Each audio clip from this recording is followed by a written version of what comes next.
us. Oh, we're in recording.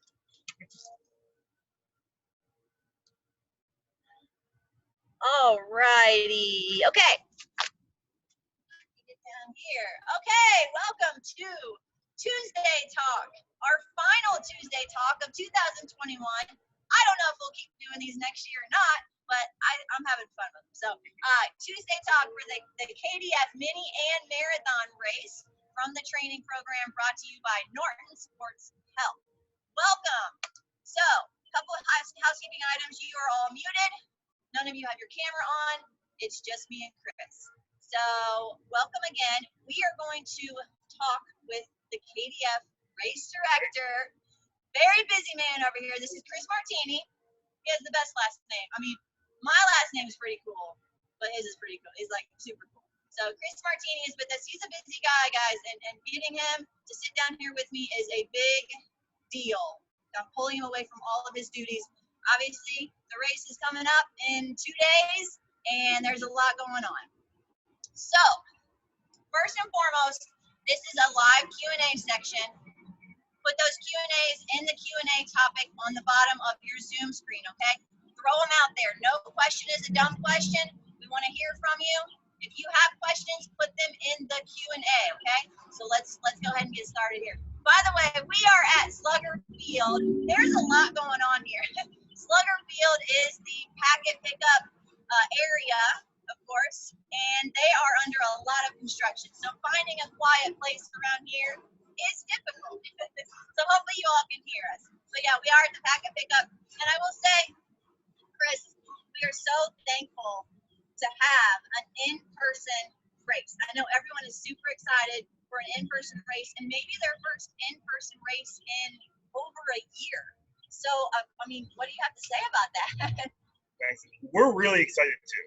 This has been a long time for us. I know going this long without producing a race is really hard for all of us at KDF because we love doing this. We love seeing all of you out there, and we're just really thankful that you guys stuck with us and are willing to kind of try this new format that we came up with and be willing to adapt to it. So we know it's not a traditional race, but it's going to be a lot of fun. It's a really cool course. It's going to be a beautiful course to run, and we're just excited to have you all back again this year and getting to see you at the finish line. Yes, absolutely. We're excited. I'm running the marathon. I'm excited. And, you know, hopefully it's going to be some good weather. I'm crisscrossing for that. We'll see what happens. So we do want to talk about kind of the race day process. I know you all are super nervous and you have a lot of questions. A lot of your questions can actually be addressed at the FAQ section at kdf.org. Okay, so make sure you read that before you come to the start line for your corral start. A lot of your answers can be found there, okay? Also, a lot of the answers I've posted in the Facebook group, so you can always do that as well. But we do want to address a few things, just things that you kind of already know, but there's so much background noise here, okay, guys? Seriously, I'm so sorry. I hope you can hear me yelling. All right, so just a couple things. Parking. Everyone's asking about parking. Chris? So we have 2 lots that are available.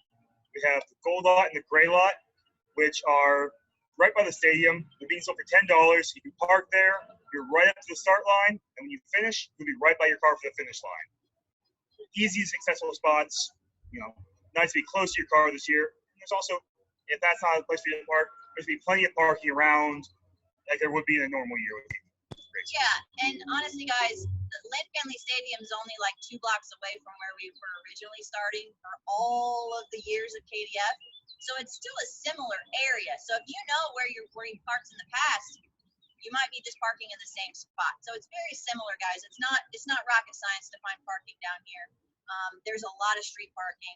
There's a lot of parking lots and garages, okay? So check those out. Gear check. So we will not be having a gear check this year. Due to COVID-19, we've had to cut some things back. You know, our runners reunite, all things like that. And we will not be able to have the gear check this year. So again, with the parking being so close, we recommend if you have gear that you want to have right after the race, have that in your car, have it easily accessible for you. But coming to the start line, come with the gear you need to run.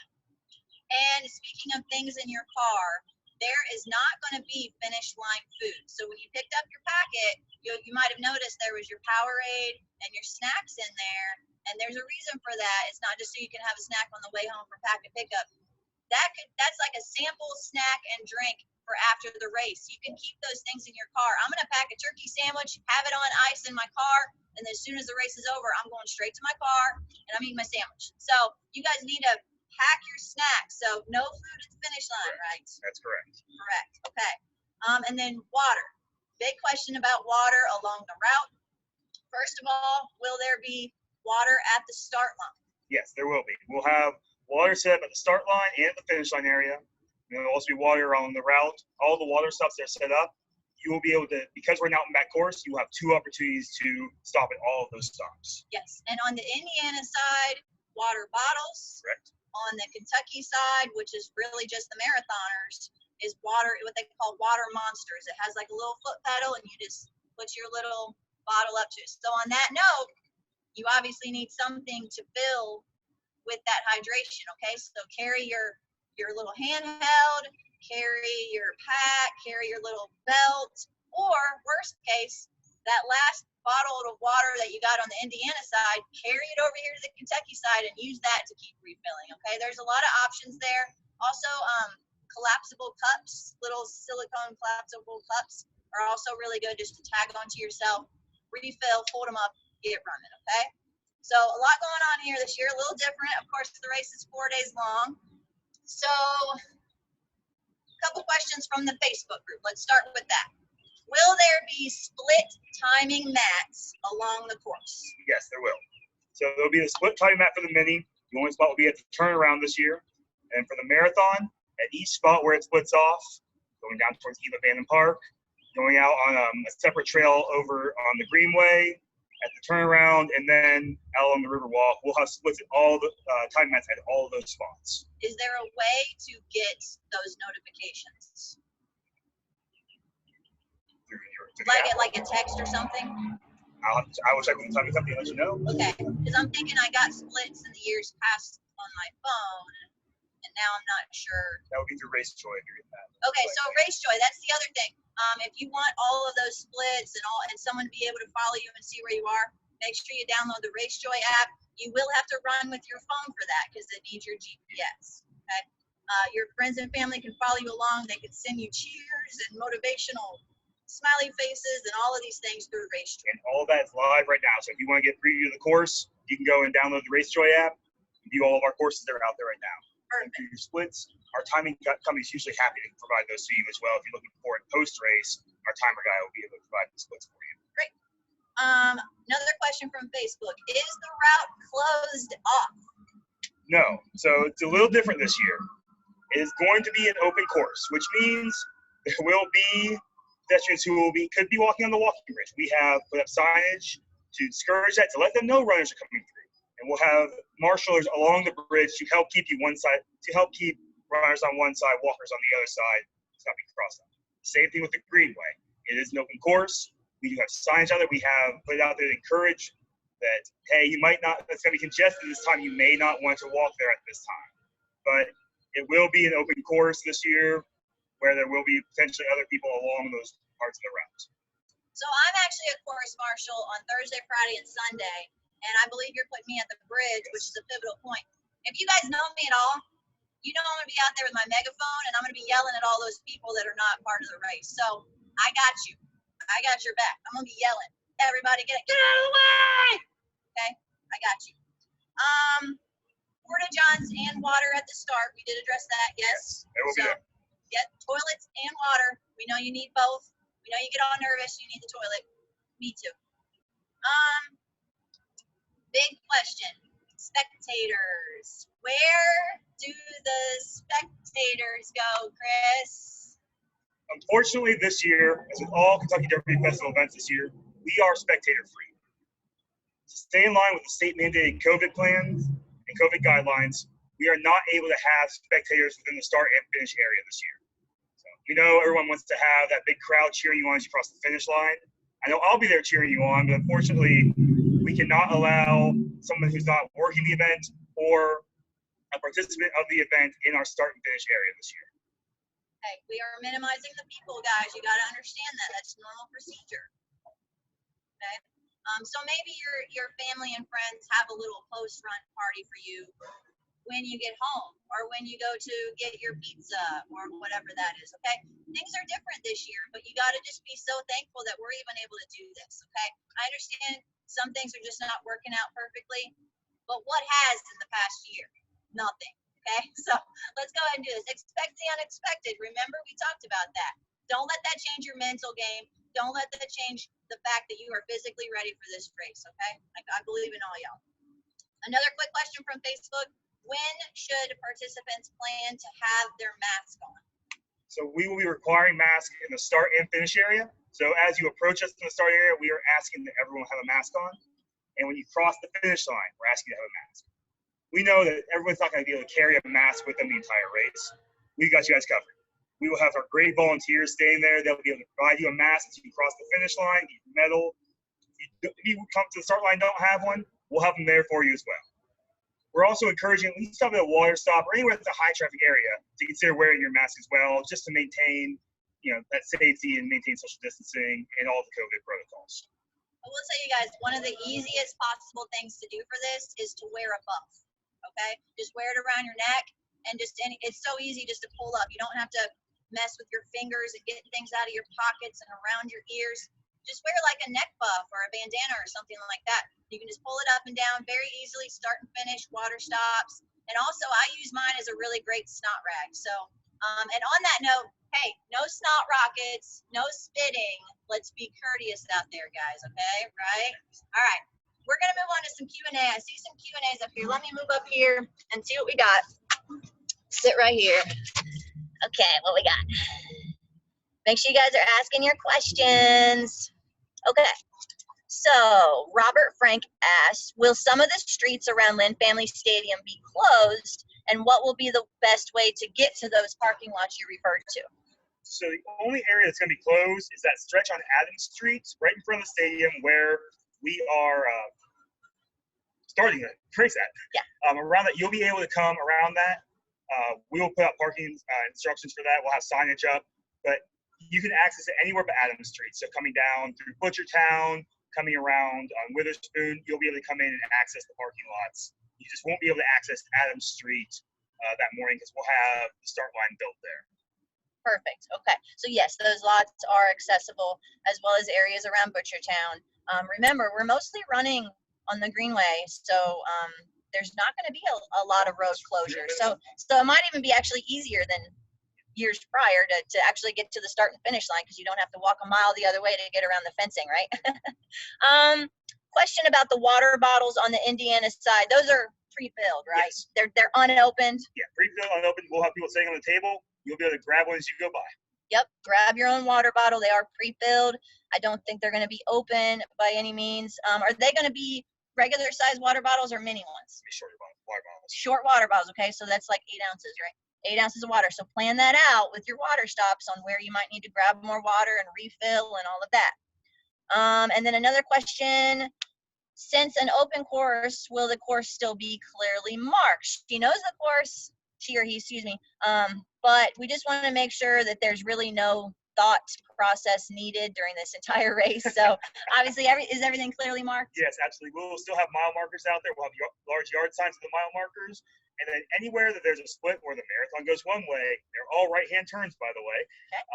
Or turnarounds, we will have our big kind of traditional mile markers you see now. We'll be up there with arrows pointing which way you need to turn, and we'll have people at the turnaround point saying, hey, turn around. You hit the turnaround point, but it's all clearly marked throughout the course. And in years past, whenever there was marathon and mini splits, I remember those volunteers were pretty, like, they got your back. Okay, let's just say that.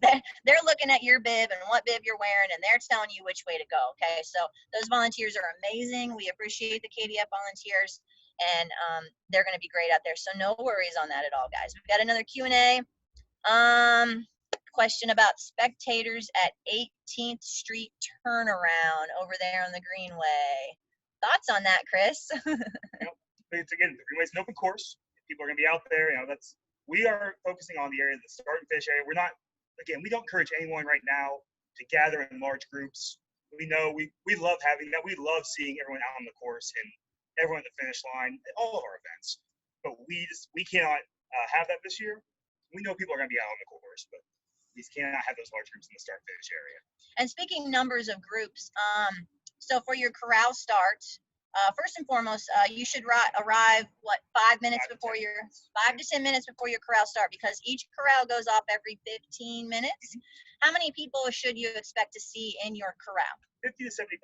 We try to keep numbers real manageable. So even though everyone's used to that large swell that comes through in the truss at the start, so we're keeping it 50 to 75. And that way it's easier to spread out as we start going. You're never going to have those large groups clumped together on the bridge, on the greenway, in the start corral, any of those spots. Yeah, so just focus on socially distancing once you are out there, because if we're not wearing masks anymore, just try to stay away from some people. And also the morning of the race. So if you have any needs, maybe you forgot your bib, or I don't know, crazy things can happen. Where do you go race morning for any of your needs? We will have a runner service station set up before the start line. They're an awesome team. They'll take great care of you. They've been doing it for years. Yeah. And they will be up there kind of right by the stadium, by the entranceway. We'll have some signage marked for them. And they'll be able to handle any of those questions you might have, bib issues, anything like that, timing issues, start corral issues. They'll be able to give you the answers, help you find the answer, whatever it might be. Runner services right there by the start. They know everything. And you can also, if you have any issues after the race, you can also go to runner services there. So after the race, really, you just finish, you put on your mask, and you'll get your medal. We'll have some water there for you, and then unfortunately we'll have a run, and we will be saying goodbye. Bye, Felicia. Yeah, get on up out of there. Go get your food, go get your snacks, go meet your family and friends, and be proud of your accomplishment for that day, okay? So I'm hoping that we covered everything. It doesn't look like we have any more Q&As. You guys are ready. You're ready. You're ready physically. You're ready mentally. You have all the answers to your questions. I am going to post a race, night before race, morning of tip video a little later this week, probably tomorrow, actually. So that way you guys can kind of get an idea of what you should be doing the night before and the morning of, in case you're starting to get a little stressed about it or a little anxious. So I'm going to help you out with that. So look for that video coming up. Chris, thank you. Thank you, guys. We need to thank this guy. He made it happen, guys. We're racing. We're racing. Like, couldn't make it happen with all of you. We don't have the runners. We don't have a race. That's all. Oh, we got one more question real quick. And actually, this was a question that came at me during the thing, during packet pickup, and I didn't know. The people that asked to get their medals engraved, where do they get that? So we will have our engravers are actually being willing to come on site for Thursday, Friday, and Saturday. They will be there. If you prepay for it, they have your name, they have a list. They'll take care of you real quick there. Unfortunately, on Sunday, they had something come up, they can't be there. But I will be reaching out to you, all of you who are on Sunday and have engraving. We're working on a solution. We'll be able to send a medal to them. They'll engrave it, and they'll send it back to us. They did it for us last year with the virtual race. And they are more than happy to do that for you. So we will have the engraving coming that way. We got you covered on the engravings. Yep. So yeah, if you park in the lot, it's $10 there. Yes. Just be prepared for that, and that will be cash, guys. Will be cash. I know a lot of people don't use cash anymore. So yeah, make sure you have that $10 for that. Oh, somebody's saying we'll miss the beer. Yes, I will too. That's very upsetting. But hey, there's beer everywhere in Louisville, guys. There's like 10,000 craft beer places around here. Go get your beer after that. You can do it. All right, again, thank you, Chris Martini. He's making it happen, guys. Good luck to you this week. We're going to post this video right away so y'all have the answers coming up. Those of you running Thursday, man, you're almost there. And the rest of you guys, just get ready. Make sure you're relaxing. Chill. That's my motto. I hope you all have a good day. It is a beautiful day, so if you are doing a quick little easy short run today, good luck with that. And we will see you at the finish line. Thanks, guys.